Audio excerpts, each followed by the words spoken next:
आज मैं कक्षा 11वीं के विद्यार्थियों को पाठ्य पुस्तक अंतरा भाग 1 की कविता हंसी की चोट पढ़ाने जा रही हूँ, जिसके कवि देव हैं। हमारी कविता ब्रज भाषा में है।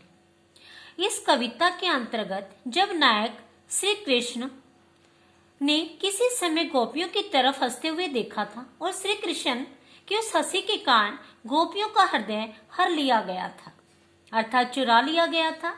जिस दिन से नायिका के हृदय का अपहरण हुआ है, तब से श्री कृष्ण ने गोपियों से मुंह फेर लिया है। ये कविता उस समय के वृतांत का वर्णन करती है जब श्री कृष्ण उन्हें छोड़कर चले गए, अर्थात गोपियों का हृदय श्री कृष्ण के पास है। अब गोपियां चाहकर भी हंस नहीं पा रही हैं, क्योंकि श्री कृष्ण की हंसी के कारण ही वे अपने मन को त्याग चुकी थी। नायिका के हृदय का अपहरण हो चुका था। अब श्री कृष्ण ने गोपियों से मुंह फेर लिया है।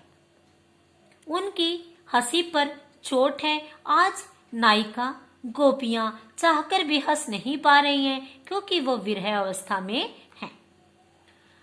अपनी भावाभिव्यक्ति वे कैसे प्रदान करती हैं, इस कविता के माध्यम से बताया है कि श्री कृष्ण के जाने के बाद वो हंसना भी भूल गई हैं। श्री कृष्ण ने उनसे अपना मुंह फेर लिया है।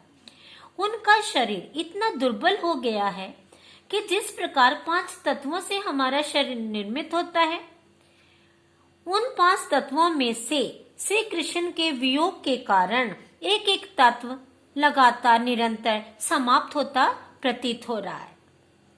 उदाहरण के लिए, सासनी ही सो समीर गयो अरु, अर्थात जब से श्री कृष्ण हंसकर गोपियों से बात करके चले गए हैं, तब से गोपियां हंसना ही भूल गई हैं।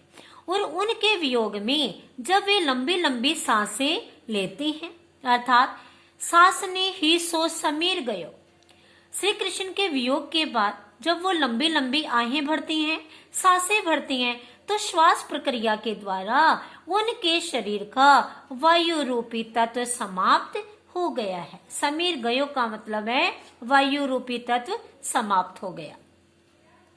आसुन ही सो सब नीर गयो डरी, श्री कृष्ण के वियोग में आसुन अर्थात आंसुओं के द्वारा ही नीर गयो ढरी, ढरी माने ढह जाना, नीर माने जल, अर्थात श्री कृष्ण के वियोग में नायिका इतनी रोती हैं कि अश्रुओं के माध्यम से उनके शरीर का जल रूपी तत्व भी समाप्त हो जाता है, हो गया है।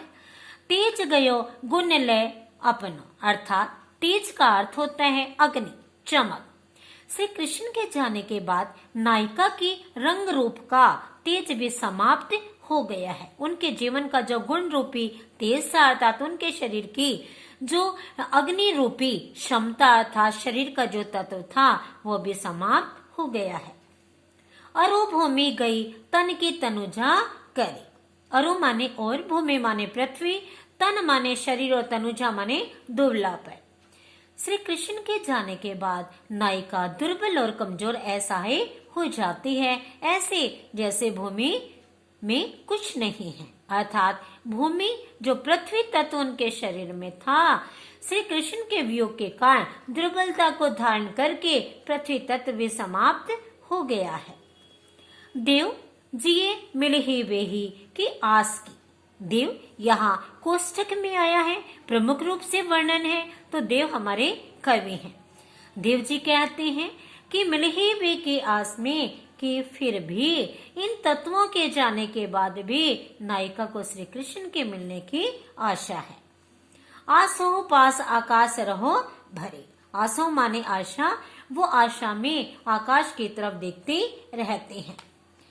जा दिन ते मुख फेरे हरे हंसी, अर्थात यहाँ बताया है कि जा दिन ते मुख फेरी हरे हंसी, जिस दिन से मुख फेर लिया है श्री कृष्ण ने हंसकर। श्री कृष्ण ने एक बार हंसा, गोपियां नायिका उनकी ओर आकर्षित हो गई। जिस दिन से उन्होंने मुंह फेर लिया है, हंसकर नायिका की स्थिति अत्यंत विरह भाव को स्वीकार कर रही हैं। इतने तत्वों के जाने के बाद भी नायिका को श्री कृष्ण के आने की आशा है।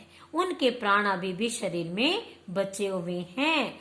हेरी हियो जूलियो, जब उनका हृदय अपहरण हो गया है, उनका हृदय श्री कृष्ण के द्वारा चुरा लिया गया है, किंतु उनके जीवन में 5 तत्वों में से प्राण अभी भी शेष हैं। हरि जू हरि, वो श्री कृष्ण को ही देखना चाहते हैं। ठीक है, यहाँ मैं अपने विद्यार्थियों को बताना चाहती हूँ, हंसी की चोट के माध्यम से दर्शाया गया है कि जब श्री कृष्ण हंसकर नायिका से मुंह फेर लेते हैं तो नायिका की ऐसी विरह व्यथा है, ऐसी विरह स्थिति है कि उनके शरीर का जो 5वां भाग है केवल प्राण शेष हैं, अन्य 4 तत्व समाप्त हो गए हैं। नायिका को श्री कृष्ण के आने की आशा है। प्रमुख संकेत हैं इसी प्रिय की हंसी से घायल नायिका की मन का मर्म स्पर्श, अर्थात ऐसा भाव वर्णित है जो देखते ही बनता है। भाषा शैली ब्रज है और कवि हमारे देव हैं।